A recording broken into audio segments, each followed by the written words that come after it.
This is Daily Blast Live. We're talking about what you're talking about. Get real. You all ready for this? Dun, dun, dun, dun, dun. No. Nope. Just This is stop. A sham. Welcome to DBL. It's Wednesday, October 20th. I'm here with my friends, Erica and Tori. You feeling good? Mm-hmm. All right. Just like that, huh? It's going to be a doozy today. All right. We have an update on the Stuntman who was injured on the set of America's Got Talent Extreme. So we showed it yesterday. Here's another look at the stunt again. And a warning to our viewers, the video is very disturbing. So TMZ obtained the video of the accident where a stuntman was suspended by a wire in between two cars. He then got sandwiched between them. Oh my God. Is this your first time seeing this, Erica? Yeah. All right, beware. And he's in a straitjacket. Good news, though. After they collided, it exploded in midair, as we see there. The Daredevil's name is named Jonathan Goodwin. He suffered broken bones in both legs, burns and cuts, but he is alive. Wow. And he wrote on Instagram, quote, "To death, I say, na na na boo boo." Nanny, nanny, boo, yeah. I'm sorry, I misquoted him. There is a long road to recovery. That's what he wrote in the rest of the quote. I may leave this bleep alone for a while, but I have a lot left to do in this world. Did you want to focus on the na na na boo boo or the No, stunt I first? thought it was funny when you were like, na na na na na boo boo.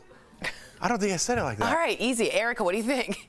Nana, nana, boo, boo. No, that's terrifying. Oh, I mean, that's how I you guess say it. people, yeah, I don't know. You know, I guess people find ways to, you know, express themselves in the world, and I, you know, condone that, but that just feels like a lot. It feels like Squid Game. It feels like we're eventually going to give, what is it, the prize if I can get a producer? I think it's $500,000 Yeah. for America's Got Talent Extreme. And it just feels like at some point someone's going to die trying to make that money, and we're living in a life or death reality show. But obviously they love it. The people who do that's true. extremes get high off of it. Yeah. Whether it's BMX biking, whether it's climbing up, jumping out of an airplane, you That's name true. it. They want to do it. And obviously his response to this accident was, basically, I'll be back. Maybe not for a minute, but I'll be back. And I believe he will. Well, a lot of people feel like, you know, this is obviously his passion, and if he can't do it, then he probably feels like, you know, a piece of him is gone. So if that's what he's devoting his life to, but I think it also begs some questions about, you know, what is entertainment, Well, that's what I was and what is the responsibility. Right, my thing is like, let him do what he wants as a stuntman. I totally agree. You get an adrenaline high, endorphin high, but should it be promoted on a family-friendly show? Like, there's where I get the confusion of like, I'm fine with UFC, BMX, X Games, but when you put it on like a network where kids are watching, it makes me a little iffy. Does that make sense? Yeah, I totally get Like your that point. combination. But it's that entertainment value going back to the Coliseum. I know Totally, we're matured now, but we watch. You're right. We watch football and people get paralyzed. Let's be honest. We watch UFC where people are literally getting brain damage as we're watching. So it's not that far off. I know there's no tigers running around underneath there, but it's for our entertainment value. What does the gladiator say? Are you not entertained? Why was the camera on her for that? All right, there you go. All right, former Bachelorette Caitlin Bristow is being called out for her use of filters on social media. I got her name right, and the Bachelorette. Bravo. Caitlin recently posted this photo of her face looking glam, but maybe a little too glam, huh? I would say so. Many of her fans accused her of over-filtering her face, with one writing, quote, "These Instagram filters really are ridiculous and contribute to body dysmorphia." Caitlyn isn't alone. Khloe Kardashian also came under fire for posting this heavily filtered photo on social media. Now, a British influencer and makeup artist is campaigning for people to stop using filters by regularly posting photos and videos. I guess not completely stopping herself, showing her face filtered and without. So you think we should get to this point where people should show less filters on social media? I know in Denmark it's against the law to post a filtered picture without disclaiming that it's filtered. Really? Yeah. How do they monitor that? Basically, they have regulations that we don't have on our internet. And at some point, Denmark, Sweden, Finland, all of that Norwegian, Scandinavian area has felt like for their community, for their citizens, this is the right way to go. Maybe that feels like government stepping in a bit too much, and that's maybe not for America. But I don't mind that it's disclosed that this is a filtered picture, because I think that would help with anyone getting growing up in this day and age. Now, I don't know how much of a difference, but it's a start. I know some people feel like that's too much regulation, though. I think it depends on how you're kind of presenting yourself, because there are certainly influencers who are, their pictures look a certain way because it's a part of their brand, a part of their aesthetic. But for most of us, like, even if we have an occasional photo for whatever reason that has some type of something done to it, people know what we look like. Like, I might have a picture, like for my 40th birthday, I had professional photos taken. Of course those pictures were touched up. But then the next day, I'm with no makeup on, with my hair in a bun, and it's just my face. You know, like, so I think that there's kind of like a standard. It depends on what your intentions are behind using your social media. And just they're saying in those countries it's for advertisements that they have to acknowledge not and their disclose. personal. Correct. Because that would be a lot. Yeah. I think we need to send a better message to the young people and people who are so into social media and think that it's a real world. It's not a real world. Everything in that world is fake. Everything in that world seems positive on the outside, and it's really broken on the inside. The people writing the negative comments are the ones that are broken on the inside.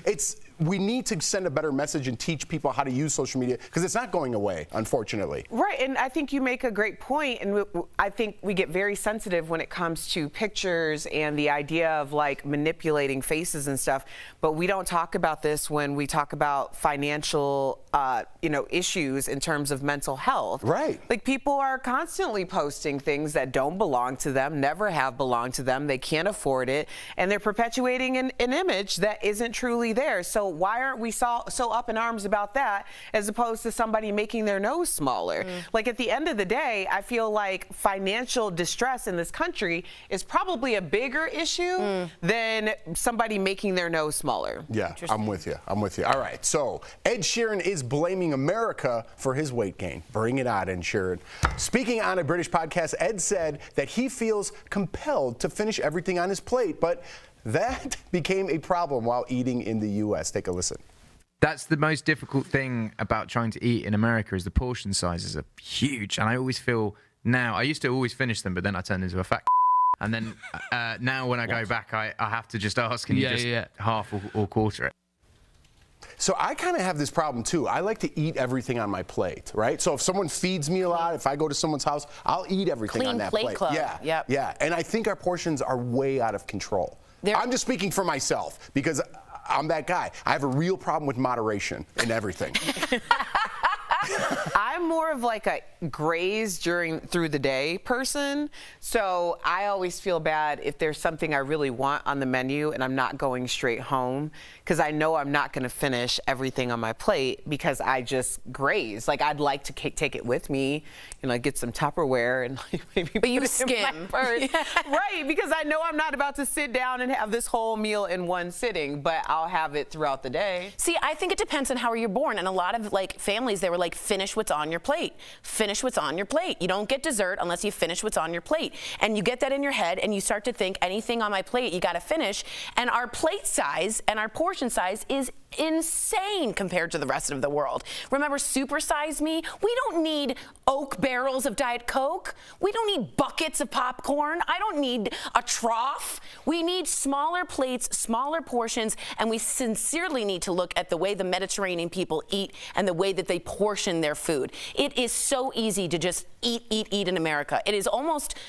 It's the obesity epidemic. I don't agree with that. I think that Mediterranean diets were catered for Mediterranean people. I'm very much a proponent of doing what is organically ancestral for you. Right. And also, I don't know if it's necessarily true that people don't need or want, I don't want to tell people what they need. Well, because the you don't know overall what science they of need. data saying olive oil and certain nuts and healthy fats in the Mediterranean diet are good for a majority of people. Right. Agreed. Not Talk to your everybody. doctor. I think there's a reason why your different countries and continents have different types of ways of eating, and I think that people should think about that when they have those conversations. Yeah, I just don't think Americans have a healthy way. When I cook for me and my wife and my 2 kids, 10 people could eat off that. Really? Yeah, it's just, I'm disgusting. Coming up on DBL, our interview with Dancing with the Stars alum Samantha Harris. She opens up about her life-changing cancer diagnosis, and a new list ranks the best shows of the 21st century. Did your favorite show make the cut? Very interesting. Yeah, I like What's this next? list. Closed captioning provided by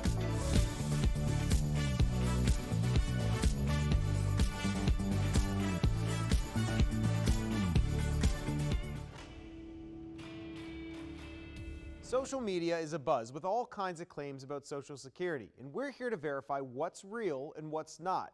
This one isn't new, but it's getting new attention, that Social Security will run out of money in 12 years. Let's break down whether that's true or false with the help of our Verify experts.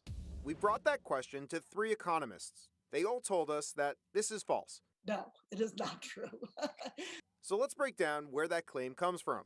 Social Security is funded by payroll taxes, which come out of our paycheck. And for a while, those taxes brought in more than we needed.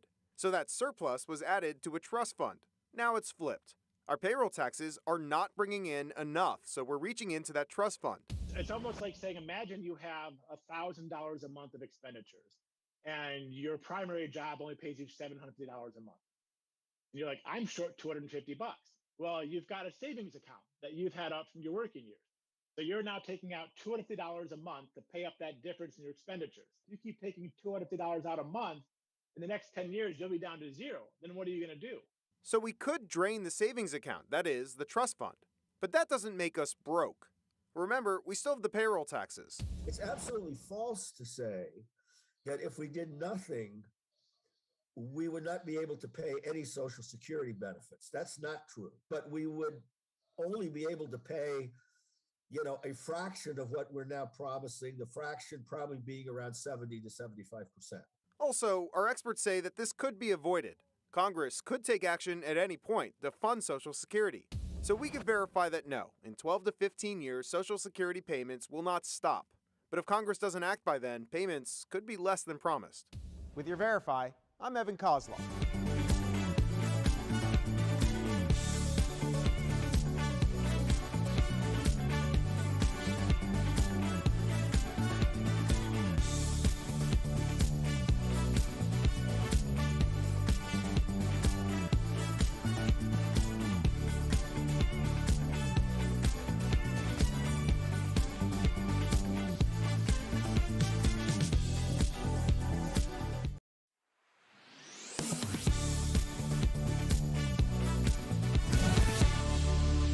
Welcome back to DBL. So a poll of TV critics from around the world has come up with the 100 best TV shows from the last 20 years. So the show had a start in the last 20 years. Here's a look at the top 5. Number 5, HBO's Game of Thrones, of course, right? I'm surprised it was number 5. Yeah. Number 4, Fleabag. So good. Really? Which was on Amazon Prime and starred British actress Phoebe Waller-Bridge. Wow, I never watched it. You will love it. Number 3, Breaking Bad. All right, I got that one. Mad Men is the second best TV show, and the number 1 spot, The Wire. That aired on HBO from 2002 to 2008. So mine was Sopranos. Oh, yeah. But it started right before this list. Yeah. So that wasn't on there. Do you have one, Erica? Because I got one for you. I have 3. Okay. Insecure, Blackish, and I May Destroy You. I May Destroy You is number 6. Nice. I knew you'd be happy about that. I saw that. I knew you'd be happy that about deserves to be on there. How about you? Michaela Cole. I wanted Arrested Development, but I think it might have started a little I think too it might have late. started a little bit too early. Too early. I also wanted The Golden Girls, but that clearly started a little too. You are way off on that. So The Office was on there, but not the Office US version. The Office British. UK version. Interesting. Ricky Gervais. The US version was number 39. Interesting. And Succession, which is one of my favorite shows. So good. Is that so? Did you see? Did you see the first? It's the first episode. It's so crazy. good. Man. So obviously we're going to promote that. It's on HBO right now. Catch up the first season. Or what are they on now? Season 3 or 4? 3. Yes. The first episode just came out. So that's number 10, by the way. If I didn't. But say that. you're really smart to have not watched it, because once I watched, You want to see another episode 1, I wanted another episode. Brooks wants us to wait for 3 so we can binge 3. That's what he was doing. So we're all on board. We're That all on show's board. amazing. We're all on board. And the theme music's phenomenal. I can't with this. Such a good I can't think of it. Oh, it's like da-na-na-na-na-na-na to Baroque music. I read all about the theme song. It's a mix of courtly Baroque music. You're ruining the whole sorry, show for me. You're ruining the show for me. Okay, I'm sorry. We're going to commercial. Our interview with Samantha Harris is next. Don't go away. Despite Tori's... It's Baroque mixed with hip-hop. It's... Your insurance marketplace. Your child's Christmas list may look a little different this year thanks to the global shipping slowdown. Let's connect the dots. The Toy Association says about 85% of toys sold in the U.S. are made in China, which means they'll have to be shipped to reach store shelves. And the price to transport those toys is going up. One research company found the average cost to book a shipping container has doubled since spring. That means toy companies are looking for new ways to cut costs and pack as many toys into containers as possible. The company Basic Fun makes classic toys like Tonka trucks and Care Bears. But the company told CNN it plans on shipping fewer of those bulky items this holiday season. Instead, companies will be focusing on toys that are small and squishy, that require less packaging. Expect to see a lot of commercials for tiny stuffed animals, fidget toys, and collectibles. And if your kid wants something big like a trampoline or a dollhouse, you may want to start shopping early. And that is Connecting the Dots. This week, we're getting the first glimpse at a planning document sent by the CDC to state immunization managers. It's in anticipation of the FDA giving the green light to the Pfizer vaccine for younger kids 5 to 11 years old. These health officials need to be ready to vaccinate as many eligible kids as possible. The CDC says it will ship the COVID-19 vaccines to each state based on the number of eligible kids. The government has set aside about 10 to 20 million doses for the initial rollout. The pediatric vaccine will be shipped in 100-dose packs and needs to be stored at specific temperatures. CDC officials say they might need to change their plans based on the signs of potential vaccine hesitancy. They'll make that call in the coming weeks. The approval for the Pfizer vaccine to young kids could come as early as November. Khalil Maycock, Local 5 News, We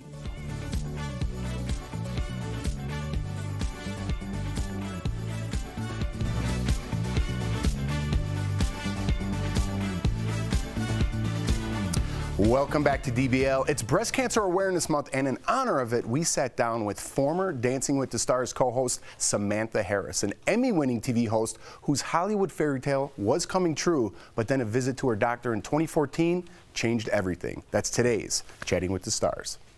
It's Wednesday, March 11th, 2014, and I'm 40 years old, and today I was diagnosed with breast cancer. They say I'm lucky, and it never feels lucky when someone says you have cancer, but I feel really lucky. Oh my gosh. Sam, please welcome to the show our friend Samantha Harris. Hello. Wow. I have not watched that, by the way, in a really long time, so thanks for making me cry right away. Oh my Appreciate gosh. that. It's so good to see you guys. It is so good to see you. We miss you. We follow you. Now, you're coming up on 8 years cancer-free. You got your breast cancer pink on. Congrats on that. But I want you to elaborate a little bit more, because you just mentioned that you had not seen that video in a while. How did that make you feel? You're tearing up. Yeah. So, the reason that my husband and I decided to record and kind of document my cancer journey was because our girls were just 3 and 6 at the time. And we figured at some point they may have questions, and I might not remember all the details, and God forbid I might not be here. Oh. So we recorded a lot about it, and so I have not watched that in a very long time. So I put it in your care because I love you guys, and you are so awesome. And by the way, it was so great, a couple of years back when I got to sit and co-host as a guest for a week with you. So it's so nice to see all of your faces and be in the studio with you guys again. We want you to come back, Sam. You're like our 5th host that's missing. So please come back. We need you. We need you. But I do want to ask you this. You are a certified health coach now, and you post some pretty amazing exercise videos. I want our audience to take a look. So take a look at this clip.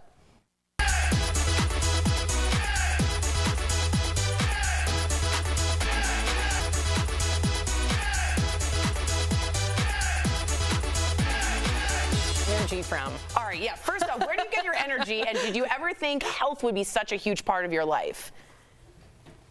I didn't. I was always into fitness, but really for different reasons, more extrinsic instead of intrinsic reasons. And of course, as a health coach, I realize now more than ever how important having the intrinsic motivation is, right? So before it was, I wanted to look good in a dress on Dancing with the Stars or my other shows that I was on. I wanted to, of course, have energy, but really I wanted to look good. And that is not something that's going to take you through life. And now the motivation comes from, my girls are 10 and a half and just turned 14. And I want to be here for a very long time. I want to hold my grandkids and run and chase them and have the energy to be able to do that. My dad, who died at 50. Wow. Sam. Sam, we miss you. Anytime you want to come in and fill in for Tori, please. It's encouraged. It's encouraged to come out. Stop. Tail your question. No, I had to light it up. That video made me tear up a little bit too. But what are some things, Sam, that our viewers can do right now to reduce their risk of cancer? First of all, fiber up. One of the biggest things, a lot of us don't get enough fiber. Actually, the average American woman gets about 12 grams a day. The USDA says, hey, you actually need 25 grams a day. And that's not even enough. We really need to aim for 30 to 35 grams for women, 35 to 40 grams of fiber per day for men. And it's a lot easier than you think. Wow. So that's tip number one. Wow. I'm down with that. Look, right. This is, talking to you really hits near and dear to my heart. I was about to go on stage a couple weeks ago, last Friday, and I got a phone call that I had lost a close cousin of mine to stage 4 breast cancer. So my family is currently going through this, and I think the things that you are doing is going to hopefully prevent other families from doing this by hopefully getting ahead of it. But a lot of people, like you said, will say lifestyle changes are hard. So how do you help people? And talk to me, because I'm pretty disciplined, but it's hard to change your eating habits. How do we do that? How do we transition kind of our whole lifestyle, what we eat, our behavior? Well, I think the first thing is, don't think you have to do it overnight, right? It's really about small, manageable steps. So when you are making a change, so let's say your food, for instance, don't think about what you can't eat, but think about what you can. So if you flip your plate and try to fill it half full of veggies at every meal, that's a really big start. Just start with one meal, maybe even one meal once a week, right? Really small, manageable steps so that you set the bar low, then you achieve, you build that confidence, and then you go to the next level. Does that seem to make sense? That makes so much sense, and it's like easy to remember. Half the plate is veggies. Start small. I want to get a viewer comment real quick from Monty G. She says you were her favorite host on Dancing with the Stars. So what do you think about Olivia Jade being a contestant? All the controversy, really quick. You know what? I think that the show has to reinvent itself over and over. 30th season, right? They need to constantly reinvent themselves, bringing Tyra in, changing the show, bringing influencers in, and those obviously who have had a lot of controversy. So it's all they need is for people to talk about them, and we are. Got it. To our DBL Nation, please join Samantha's movement by visiting her website, yourhealthiesthealthy.com. Our viewers will get a discount on the monthly subscription, so just type in DBL10. Thank you so much, Sam. We miss you. Come back and visit us. Thank you. The best. We'll be right back. Bye, guys. Bye. Promotional consideration is brought to you by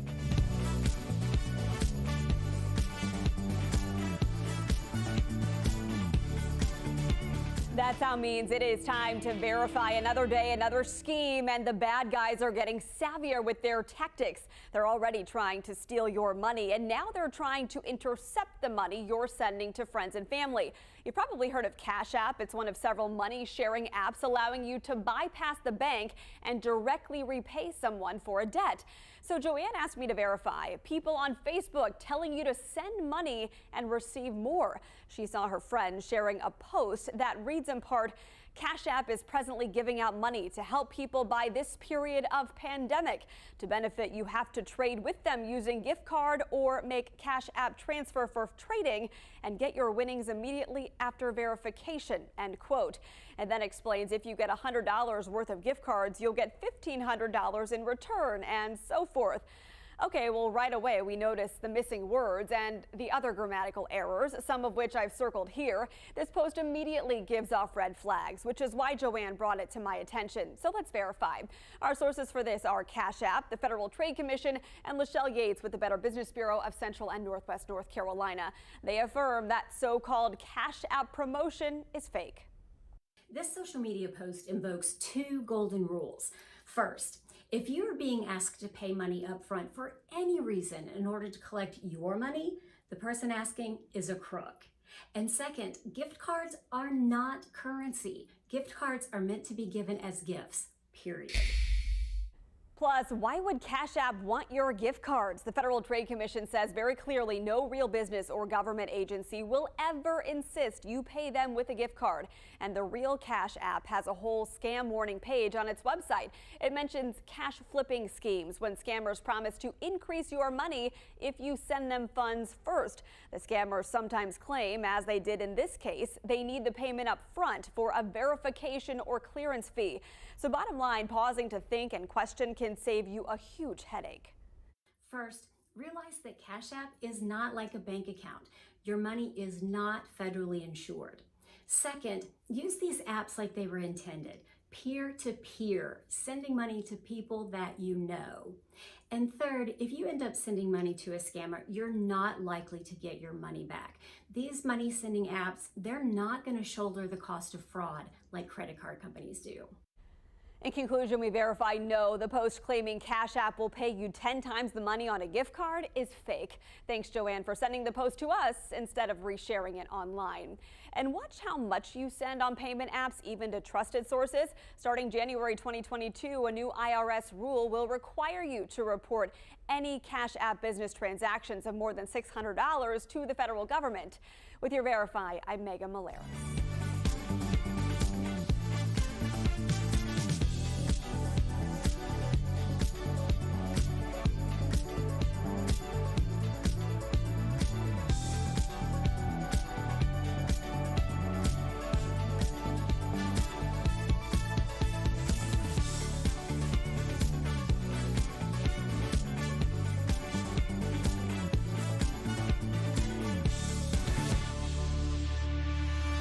Welcome back to DBL. Working out can have you looking good and feeling good. Looking good, Lewis. Feeling great, Billy Ray. That's for me. Maybe one person at home. But mental health is just as important. We're chatting about it on today's DBL's Focus on Fitness, presented by QB. So when you make exercise a part of your daily or weekly routine, it can have a surprising impact on your mental health. According to experts, it reduces symptoms of depression and could be as effective as taking antidepressants. Always be sure to check with your doctor. But exercise can also help with anxiety, boost your self-esteem, and promote social activity for those who feel lonely. Very, very important. Staying active is so important, and QB has made it easy regardless of physical ability or age. Try their under-desk elliptical at home. Call 1-800-556-2089 or visit QB.com to learn more.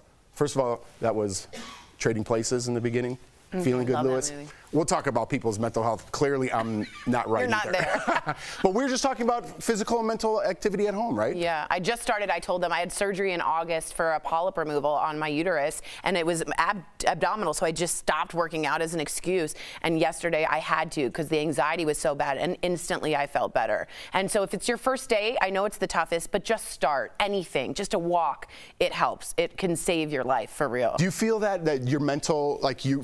Oh, for sure. Right? But on the flip side of that, when I choose not to do it anyway, then I know that it's deeper than just the working out part. Absolutely. So sometimes you need to check. Check, start somewhere, and that under-desk elliptical is a great place to start. DBL is new every day. We'll be back tomorrow, same time, same place. Bye, guys.